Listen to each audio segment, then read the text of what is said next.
so as soon as you turn 16. Not yet. No. But it's definitely a 15-year-old's dream.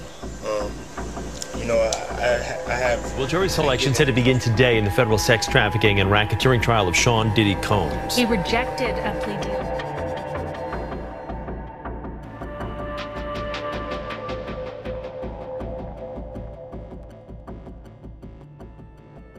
Sincom, nama yang pasti sudah tidak asing lagi bagi banyak orang. Di dunia hiburan, ia dikenal dengan berbagai julukan dari Puff Diddy, P. Diddy, hingga Diddy. Karirnya yang luas mencakup banyak hal, mulai dari musik, bisnis, hingga layar kaca. Ia tidak hanya menjadi ikon hip-hop, tetapi juga seorang pengusaha sukses yang mampu membangun kerajaan bisnisnya sendiri. Namun, perjalanan hidupnya tidak semudah yang terlihat. Dari masa kecil yang penuh tantangan di Harlem, hingga menjadi salah satu tokoh paling berpengaruh dalam industri hiburan. Sincom telah melalui banyak pasang surut. Tak hanya sukses, ia juga terlibat dalam beberapa kontroversi besar yang menghampirinya. Mulai dari kasus penembakan di klub malam pada tahun 1999 hingga tuduhan kekerasan seksual yang mencuat belakangan ini.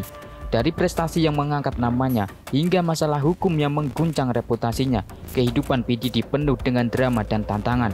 Namun, meski diterpa badai, ia tetap menjadi salah satu nama terbesar dalam dunia hiburan. Jadi, dalam video ini, mari kita mengenal lebih dalam siapa sebenarnya Sincom, aka P. Diddy.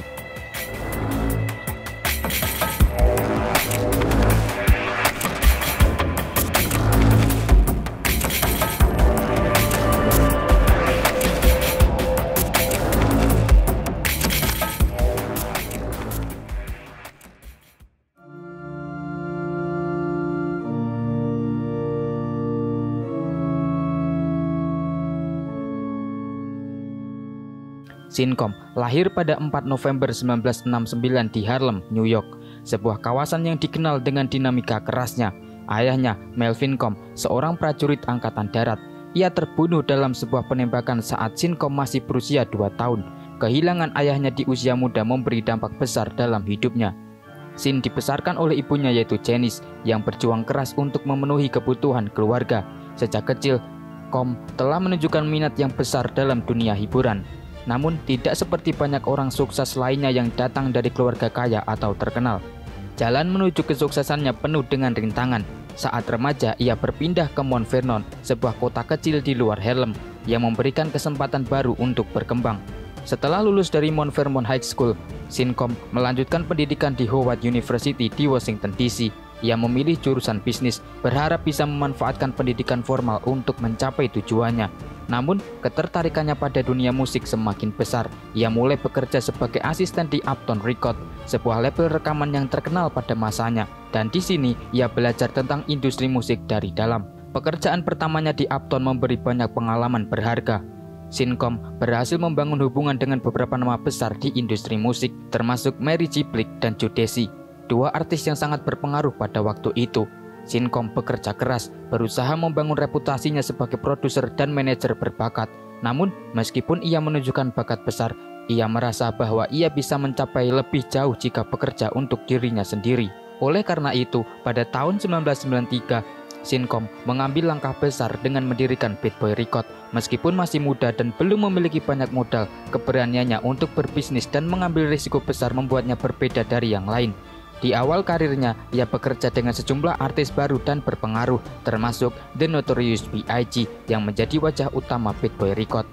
Keputusan untuk mendirikan Bad Boy bukan hanya soal mengelola artis, tetapi juga membentuk citra dan membangun sebuah brand. Di tengah persaingan ketat di industri musik saat itu, Sincom tampil dengan visi yang jelas. Ia ingin menciptakan lebih dari sekedar label rekaman. Ia ingin menciptakan sebuah gerakan budaya yang akan mengubah wajah hip-hop di Amerika.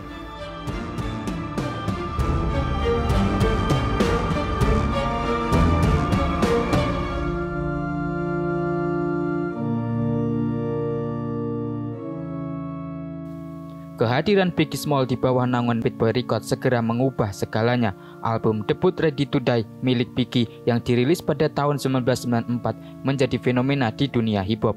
Dengan lagu-lagu seperti Juicy dan Big Poppa, album ini memperkenalkan Biggie ke seluruh dunia dan sekaligus mengangkat nama Bad Boy sebagai label yang patut diperhitungkan.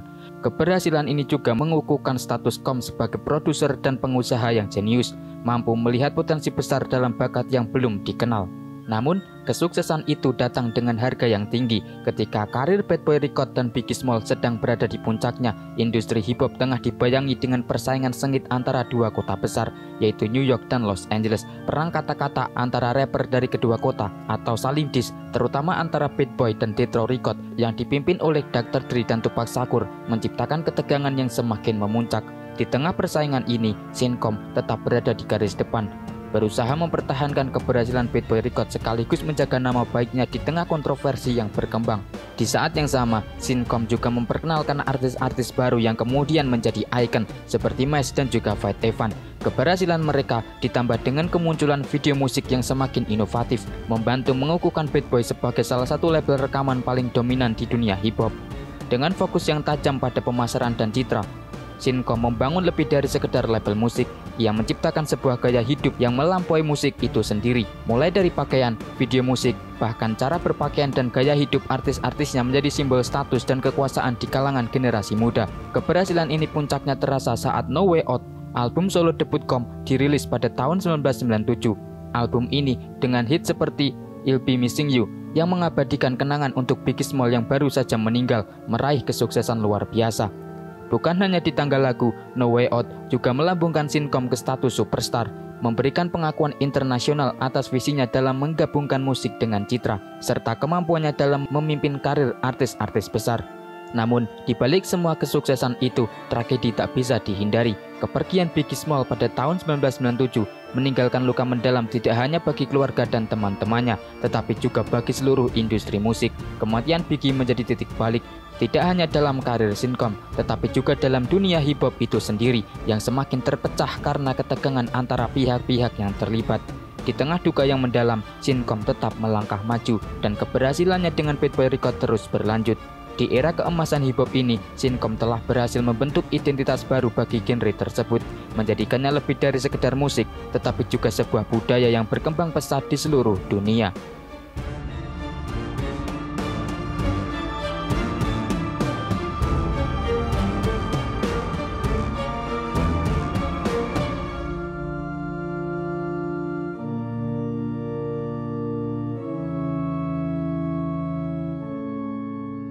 Setelah sukses besar dengan Bad Boy Record dan dunia musik, Sincom memanfaatkan momentum itu untuk melebarkan sayapnya ke dunia bisnis.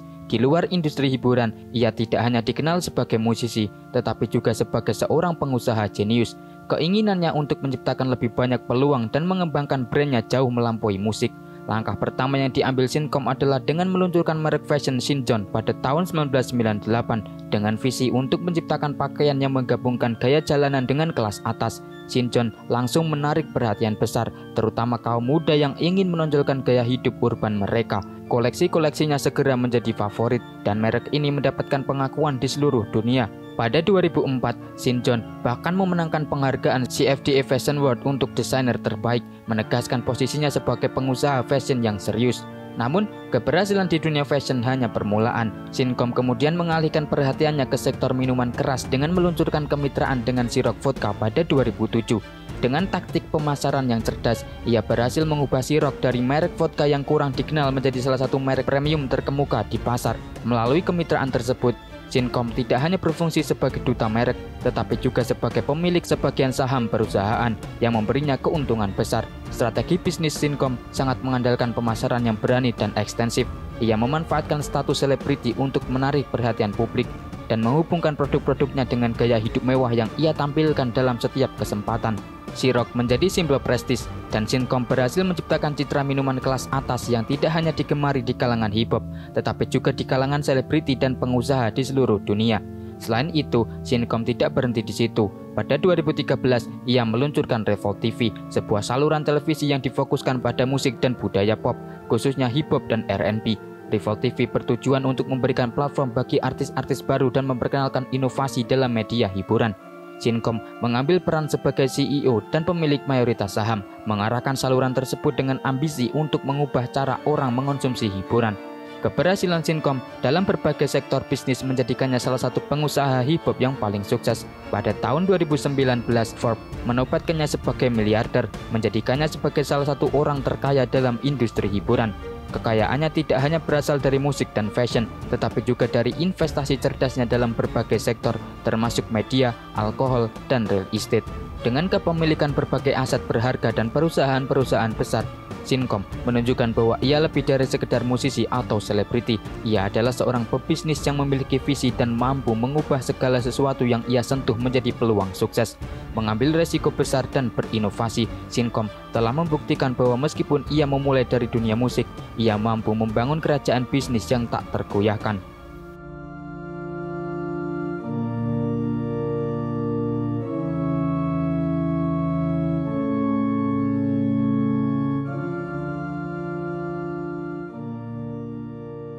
Selain sukses di dunia musik dan bisnis, Sincom juga mengeksplorasi dunia hiburan yang lebih luas dengan memasuki dunia akting dan televisi. Keinginannya untuk menjadi lebih dari sekedar musisi terbukti dengan peran-peran yang ia ambil di layar lebar dan acara televisi. Pada awal 2000-an, Sincom mulai tampil di sejumlah film. Salah satunya adalah film Mate, sebuah komedi yang dirilis pada 2001. Meskipun peran ini bukan peran utama, penampilannya membuktikan bahwa ia tidak hanya ingin dikenal sebagai musisi, tetapi juga sebagai aktor yang serius. Namun, peran terbesarnya datang pada tahun 2008 ketika ia tampil dalam film A Raisin in the Sun, sebuah adaptasi dari drama klasik Lawrence Hansberry. Dalam film ini, Sincom berperan sebagai Walter Lee Younger, seorang pria muda yang berusaha mengubah nasibnya dan keluarganya. Penampilannya di film ini mendapat pujian dari kritikus, membuktikan bahwa ia bisa berakting dengan serius dan mampu menangani peran yang emosional dan berat.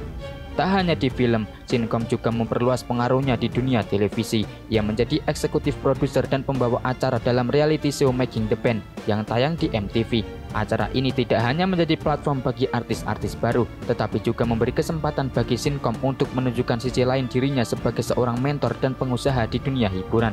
Berbeda dengan kebanyakan produser lainnya, Sincom langsung terlibat dalam proses kreatif, memberikan tantangan besar bagi para peserta sambil memandu mereka untuk sukses di industri musik.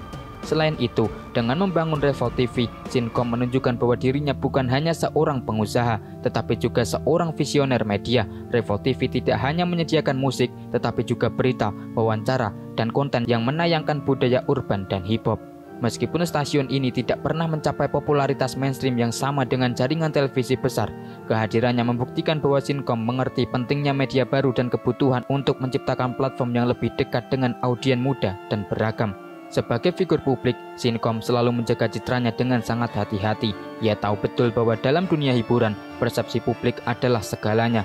Oleh karena itu, ia tidak hanya muncul di media untuk mempromosikan bisnis atau karya seninya, tetapi juga untuk membentuk citra dirinya sebagai tokoh yang lebih besar dari sekedar selebriti. Dengan gaya hidup mewah yang selalu disorot oleh paparazzi, Sincom menjadi simbol dari keberhasilan dan kesuksesan dalam industri hiburan.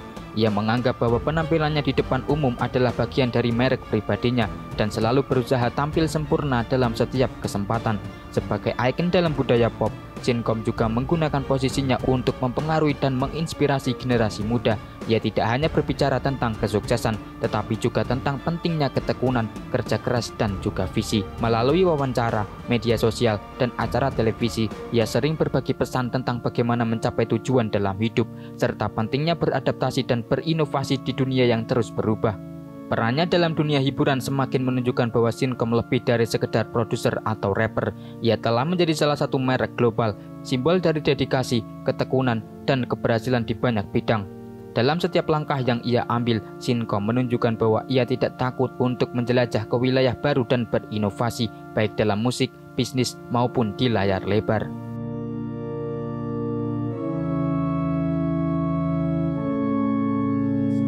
This morning, the highly anticipated criminal trial of Sean Diddy Combs is getting underway.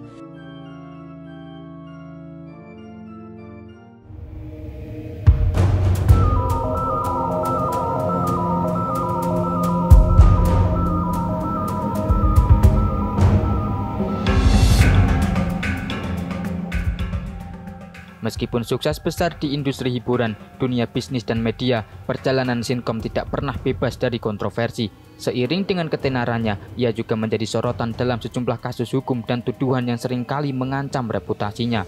Sebagai figur publik yang sangat dikenal, setiap langkahnya selalu diperhatikan dengan cermat, dan hal ini seringkali membawa masalah yang tidak dapat dihindari.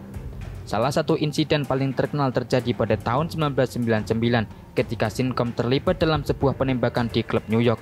Insiden ini terjadi setelah sebuah pertengkaran di klub malam yang berakhir dengan tembakan yang melukai beberapa orang. Meskipun Sincom mengaku tidak terlibat langsung dalam penembakan itu, ia ditangkap bersama dengan kekasihnya saat itu yaitu Jennifer Lopez dan juga rekannya yaitu Sen, seorang rapper yang berada di bawah labelnya. Dalam persidangan, Sincom menghadapi tuduhan kepemilikan senjata ilegal dan konspirasi untuk menghalangi jalannya penyelidikan. Walaupun akhirnya ia dibebaskan dari semua tuduhan, insiden ini tetap mencoreng citranya dan membangkitkan perdebatan tentang cara hidup selebriti yang kadang terlalu dekat dengan dunia kekerasan. Selain insiden penembakan, Sincom juga beberapa kali terlibat dalam tuduhan perilaku tidak etis dan kontroversial lainnya, terutama terkait dengan pekerjaannya sebagai bos Bad Boy Record. Ia beberapa kali dituduh memanipulasi dan mengeksploitasi artis-artisnya untuk kepentingan finansial. Beberapa mantan artis yang bekerja dengan KOM, termasuk Craig Mack dan juga Lun, mengeluhkan tentang kontrak yang mereka tanda tangani di Bad Boy, yang mereka anggap tidak adil dan menguntungkan satu pihak saja. Mereka menyatakan bahwa Sincom tidak memberikan mereka kebebasan yang cukup untuk berkembang secara kreatif, dan sebagian besar dari mereka merasa tidak mendapatkan keuntungan yang setimpal dengan kesuksesan yang mereka bantu ciptakan. Tuduhan lain yang turut menambah kontroversi adalah masalah pajak. Pada tahun 2003, Sincom dilaporkan terlibat dalam kasus penghindaran pajak, di mana ia diduga menggunakan metode-metode cerdik untuk menghindari kewajiban pajak yang lebih besar. Meskipun tidak ada yang terbukti secara hukum, rumor dan spekulasi mengenai pengelolaan keuangan pribadinya tetap menjadi perbincangan di kalangan media. Namun, yang paling mencolok dari semua kasus-kasus tersebut adalah terungkapnya kasus prostitusi P. Diddy. Kasus yang dikenal publik sebagai Freak of Party hanyalah pintu pembuka dari rangkaian tuduhan serius yang menghantam Sincom. Semuanya mulai terbuka ke permukaan saat Cassie Ventura, yaitu mantan kekasihnya yang menjalin hubungan selama 11 tahun, mengajukan gugatan hukum pada 16 November 2023. Dalam gugatan yang diajukan di Pengadilan Distrik Amerika Serikat Manhattan, Cassie menuduh Sincom melakukan kekerasan fisik, perdagangan manusia, dan pemerkosaan sejak tahun 2008 ketika Cassie baru berusia 19 tahun. Meskipun gugatan ini diselesaikan hanya sehari setelah diajukan tanpa proses pengadilan, kasus ini menjadi pemicu yang membuka pintu bagi sejumlah gugatan serupa dari korban lain. Tak lama berselang, pada 23 November, dua perempuan lain, salah satunya bernama Joy Dickerson, mengajukan gugatan dengan tuduhan pelecehan seksual dan penggunaan narkoba paksa yang terjadi pada awal 90-an. Masalah bertambah parah ketika pada 6 Desember 2023, seorang perempuan yang tak disebutkan identitasnya mengajukan gugatan federal. Ia menuduh bahwa Sincom dan dua orang lain memperkosanya pada usia 17 tahun di sebuah studio di New York setelah dibuat tidak berdaya akibat obat-obatan. Puncaknya terjadi pada 26 Februari 2024 ketika produser musik yaitu Rodney Jones mengajukan gugatan hukum dengan tuduhan yang sangat rinci. Ia menuduh Sincom melakukan kontak seksual yang tidak diinginkan, memaksa keterlibatan dengan pekerja seks, dan memberinya narkoba secara paksa selama periode kerja bersama. Semua ini menjadi dasar penyelidikan oleh otoritas federal. Pada 25 Maret 2024, sejumlah properti milik Sincom di Los Angeles dan Miami digerebek oleh Departemen Keamanan Dalam Negeri Amerika Serikat. Dari penggerebekan tersebut ditemukan senjata api ilegal, termasuk senapan AR-15 dan peluru berkapasitas besar, serta ribuan botol minyak bayi, perangkat elektronik, dan video yang diyakini merekam tindakan kriminal dengan sejumlah korban. Tak berhenti di situ, pada 4 April 2024, Sincom resmi ditetapkan sebagai terdakwa dalam gugatan pidana baru yang melibatkan putranya yaitu Christian Kincom yang dituduh melakukan kekerasan seksual di kapal pesiar yang disewa oleh ayahnya.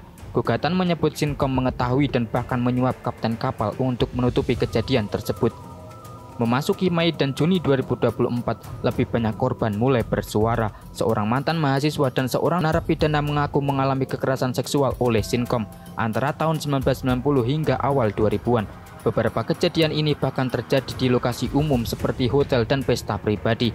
Puncak dari rangkaian skandal ini terjadi pada 11 September 2024 ketika Dawn Richard, mantan anggota girl band Danity Kane, menggugat Sincom atas pelecehan seksual dan psikologis yang terjadi saat syuting acara Making the Band 3 yang diproduseri oleh Sincom sendiri. Akhirnya, pada 16 September 2024, Sean Diddy Combs ditangkap oleh FBI di New York.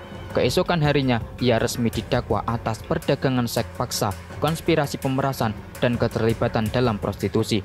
Berdasarkan dakwaan tersebut, ia kini menghadapi ancaman hukuman minimal 15 tahun hingga seumur hidup penjara.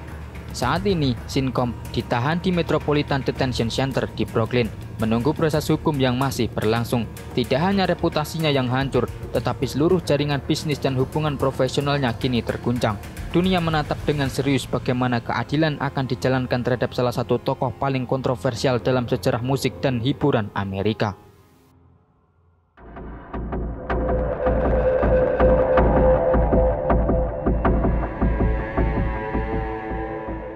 Sincom, atau yang lebih dikenal dengan nama P. Diddy, adalah sosok yang tak bisa dipandang sebelah mata. Kesuksesannya di dunia musik dan bisnis telah membuatnya menjadi salah satu tokoh paling berpengaruh. Namun di balik itu, perjalanan hidupnya juga dipenuhi dengan kontroversi dan skandal yang terus mengiringnya. Dari kejayaan Bad Boy Record hingga skandal Freak of Party yang melibatkan dirinya dalam masalah hukum besar, perjalanan Sincom mencerminkan betapa dunia hiburan bisa penuh dengan ambiguitas. Ia telah mencapai banyak hal, namun tidak bisa dipungkiri bahwa harga yang harus dibayar dalam perjalanan tersebut cukup besar. Dengan segala permasalahan yang dihadapi saat ini, perjalanan karir dan kehidupan Sincom terus menjadi sorotan. Kini, hanya waktu yang akan mengungkapkan bagaimana kisah ini akan berakhir.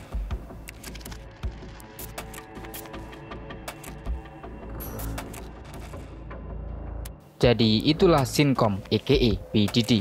Bagaimana menurut kalian tentang perjalanan hidupnya? Terima kasih sudah menonton video ini sampai akhir. Jika video ini bermanfaat, silahkan bantu channel ini dengan klik tombol subscribe dan juga kasih like. Jika tidak, silahkan tekan tombol dislike. Terima kasih, sampai bertemu di video selanjutnya. And see you next time. Peace yo.